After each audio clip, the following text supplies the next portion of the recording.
Opening slide graphic text title. Session 1. Employment Support.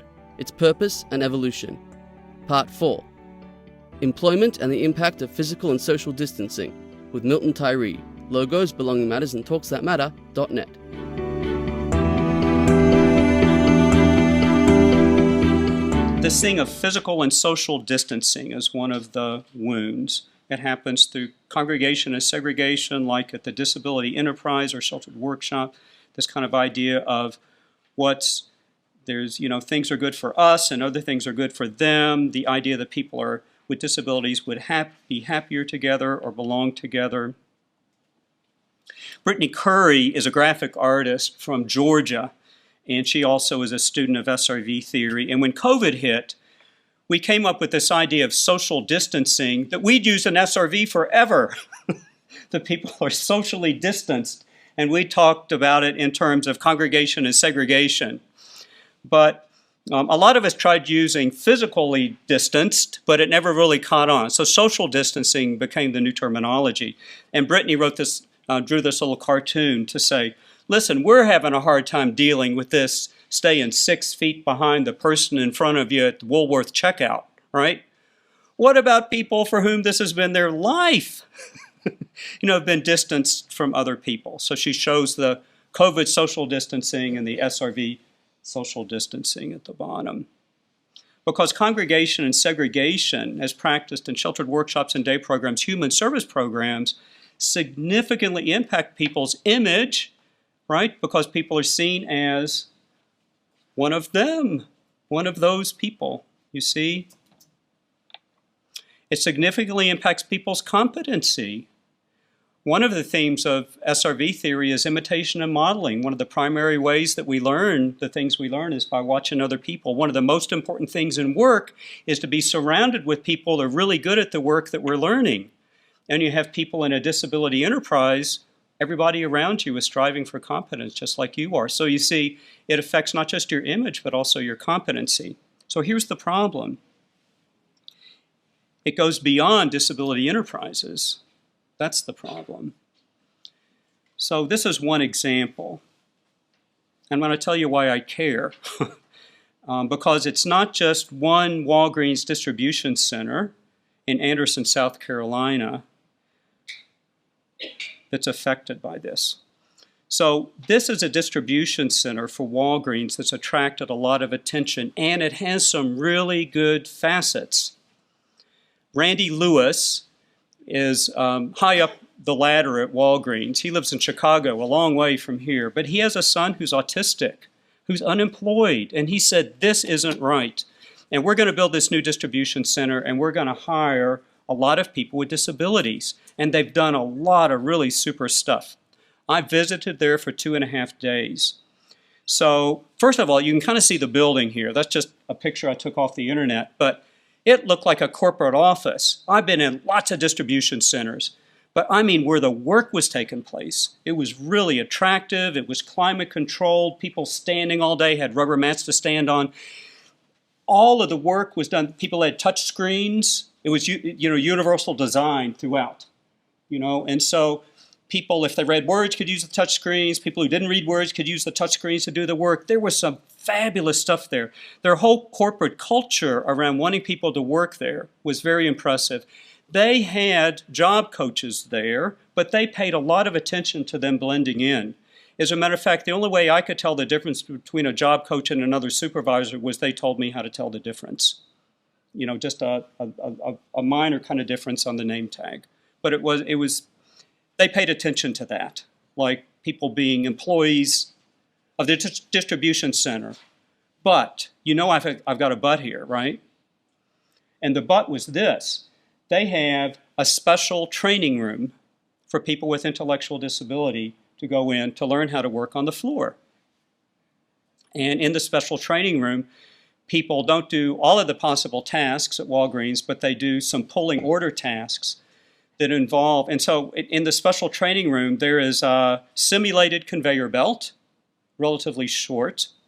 There are simulated products to pull like you would on the regular line to practice putting in the boxes, and then you take all the stuff out and you practice it again. And who are the people providing training in the training room? Not Walgreens employees, special ed teachers. So we had meetings. And so I was there with a team of people visiting. And I said, gosh, you've got have so much great stuff here, but there's one thing I'm just really wondering about. Where did that training room come from? Where did you... I'd never seen anything like that in industry before.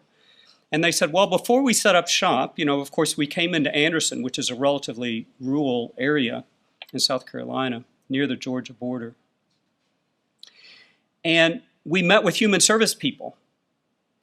And they said, how about if you send us some of your product ahead of time so we can practice what the work likes and people can get ready to do it so that after you build the distribution center, they'll be ready to work. The old readiness thing, sheltered workshops get you ready to work. And Walgreens said, great, and they shipped them product to practice, not to really sell, but to practice sorting.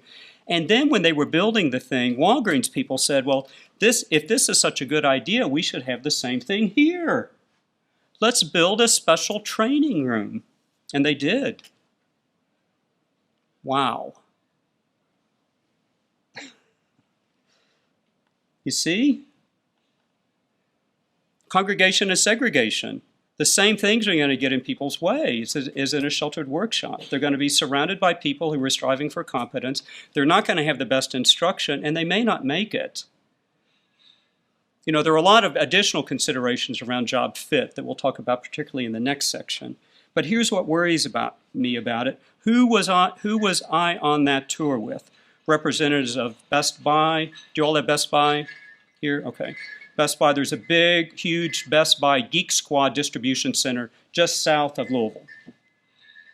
People from Best Buy were on that tour. UPS, United Parcel Service. Worldport is in Louisville. I mean, it's a little city, but we have the biggest UPS shipping operation in the world, thus the name Worldport.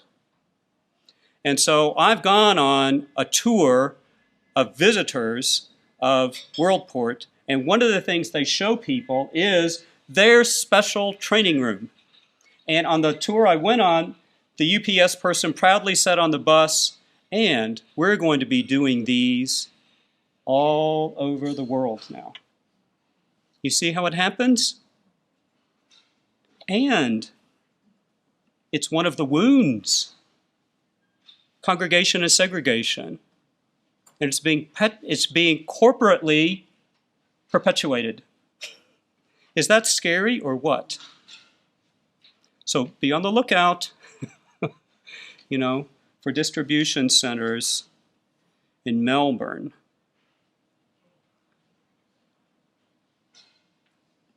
I'm going to show you one other congregation segregation example that's getting really popular in the U.S. And like all of these things, you understand the impulse of people. Unemployment for people with disabilities is very, very high in the U.S. too. It sure is.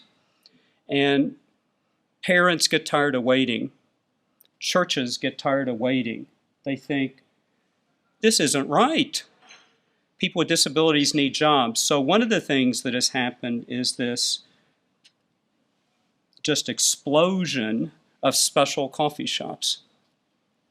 And they are advertised on TV, so they're very public. You see, it's the same kind of dynamic as Best Buy and Walgreens. They're very public. People see it on TV. And so it's one of these things, again, you can say, well, are there some benefits to this? Yeah, I think people are getting jobs who otherwise wouldn't get jobs, just like there are benefits here. People are getting good jobs who otherwise wouldn't get jobs. But there's a very high social cost connected with it. You see, so that's what we want to be thinking about. I think about, the Starbucks down the street and somebody who does the kind of work I do. And you work with somebody in discovery and you find out that, man, they really like coffee. They know a lot about coffee, want to get a job in a coffee shop. And so I go down to Starbucks and I say, hey, I want to talk to you about somebody I'm representing. I think could add a lot to your business. And then you get to the point that he has a disability. And the Starbucks owner says, oh, well, they've got a coffee shop for them just down the street. That's their coffee shop. You see, I think that's what people get on TV. The people need their own places. They need to be together, you see. It's the wound. Congregation and segregation, when I first started in this work, was really clear. You go, there it is. And now it's a little more subtle. But you see, the harm that comes from it is still the same. Maybe not the degree of it, but you still have, back to this idea, the congregation and segregation impair people's image and competency. That's just a fact. It does. So the question is, what would be better? How could we redirect some of this corporate energy to doing things that are more integrated? Because integration has benefits, whereas congregation and segregation has downsides. That's it. And you see, the thing is, I did advise UPS not to build the training room. I said, because I studied their training. They have really good training. And I said, people for whom this would be a good job, that's where they need their training. You do training to be sure people don't hurt their backs when they lift things. You do training. It's good. Do that. Go do that. Find people who would be good employees of UPS who have disabilities and train them the way you teach everybody, you see. And that way you would get rid of the congregation and segregation. You would get rid of the problem with imitation and modeling. So sometimes there could just be some redirection. But why did they want to do it that way? Because that's what they learned in Anderson, South Carolina. That's kind of like the new thing, So, but we'll get to that. We'll get to what else would you do? Yeah, right. And so this first section is laying out a lot of things to be mindful of now. It's easy to think, well, the disability industry, sure, we can do better than that, but we can also do better than Walgreens and UPS and McLeod's Coffee Shop, in terms of opportunity for people. So what's better? Well, is integration. And social role valorization theory has a very precise theory, or very precise definition when you have it and when you don't. Adaptive participation by a socially devalued person in a culturally normative quantity of contacts, interactions, and positive relationships with people who are socially valued in normative shared activities that are part of recognizable roles. We're looking at employee in particular, and carried out in valued or at least ordinary physical and social settings. So UPS has some of that, but they're missing some of it, you see. So here's an example. This is a man I know from Louisville who's self-employed, and he's a man of very few words, but he does beautiful art, and here he is integrated with another artist. And this was a competition in Louisville. You could apply to be one of the people in the competition to paint a bourbon barrel. Bourbon is a really big industry in Kentucky, and Louisville in particular. And so the barrel that Sebastian and the other artist are leaning on is the one that Sebastian painted, and he was in this competition. And these are all the artists. Here he is, socially integrated with all of the artists at the gallery where the barrels were being shown.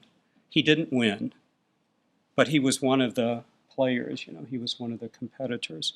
One of the other things that the people supporting Sebastian and his work have done is he has a lot of innate ability, but the employment program that supported him helped him study art, craft his trade. They assisted him to get a studio where other artists are, just a small studio, but he's in contact with a lot of other artists. And his art, he has Hispanic Latin origin, and so he's really gotten known in that world of art a bit in Kentucky and starting to be a bit known outside of that with his work. But it's understanding this idea that I was talking about. If I were standing next to Stitch, nobody would say, well, Milton's just a child, or he's returning to his second childhood. They would say, oh, he's just having fun, isn't it great? He can lighten up a bit. Milton. He's too serious. I'm glad to see that he's willing to get his picture taken next to Stitch. But for somebody who has an impairment where they're expected to be a child, they'll go, yep, you're a child, you see. So that's what this talks about, this particular theme. We call it in the U.S. the conservatism corollary, and I think you all call it the conservatism corollary. I can't do it, see? So I'm not even going to try corollary. All right. But what it says is that the playing field isn't level. And so we need to look at ways to do that, to help it be, to practice leveling the playing field, give people a leg up, stack the deck, bend over backwards, nothing less than the best. Always about offering access to more, never about taking away, right? So this isn't about taking away people's childish possessions or interests or anything like that, but it's about providing access to other or more. That's really important to say. It's not taken away. So the role of employee does a lot. This is some of the single story stuff you were talking about. Low expectations for education and work. Part of people's vulnerability. Built into our culture. Patterns of people with disabilities doing jobs other people don't want to do. Adults thought to be children. Congregated and segregated. Kept apart and away. People with disabilities getting approximations, substitutions, and simulations of the real thing instead of getting the real thing. So our challenges in open employment are to do this instead, to reduce the load. High expectations for work and education, challenging, fitting, personalized, socially valued jobs. Unequivocal adult roles for adults. Socially integrated and contributing with socially valued people. Access to the real thing, real work, real employment as understood by others in the culture. Fitting, challenging, socially valued work. So here's a shot of Tim. We'll talk more about him later. On the left at McDine's Auto Body, and a picture of Gabby working at Eventualities. Fitting, challenging, socially valued work. So we have these two broad strategies to promote people developing valued social roles and having access to the good things of life. And the developmental model really focuses on competency enhancement. So one of the things it recognizes is that you have to have competencies to really authentically be in valued social roles. I mean, if you don't have the competencies to do a job and you're at work, then you're really not going to be seen as an employee. If you don't have the competencies to buy a cup of coffee at Starbucks, you know, you look a little awkward. You know, you might just look like somebody who doesn't know what they're doing. If you don't have the competencies to be a bank customer, if you haven't learned how to, you know, deposit or withdraw money from the windows, then you're not really in that role. So it's not just showing up. It's having competencies that go along with valued social roles. And this idea that all human beings have vastly more growth potential than is ever realized. True for every one of us in the room. But it's exponentially true for people who haven't had the best education or opportunities in life or expected to learn things. So it's one of the things that Mark Gold taught us. The people we thought didn't know how to do anything really, as Deb said, weren't being taught. We are all hardwired to contribute. I mean, I said this first thing this morning, one of the reasons for work. It's one of the things, I mean, it's why those of us in the room who work in human service, because we see purpose in it. And it feeds us. It's just part of who we are, that we need opportunities to contribute. And so we need competencies. People thrive on fitting levels of challenge. You know, too often it's been the case that people with disabilities have been given really low challenge things to do that they've become bored with and haven't performed very well and then get blamed for not being able to do something easy when the fact is it just isn't suitably challenging. We all really just need that sweet spot, which changes over time. Like what's suitably challenging, what's too hard, what's too easy, where's that sweet spot in the middle? And watching that change over time for people is important too.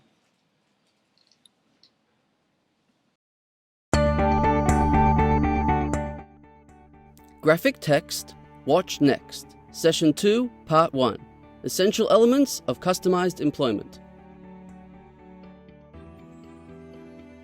Closing slide, graphic text. With thanks to Milton Tyree, Mark Golden Associates, www.markgold.com, livestream, www.beinteractive.com.au.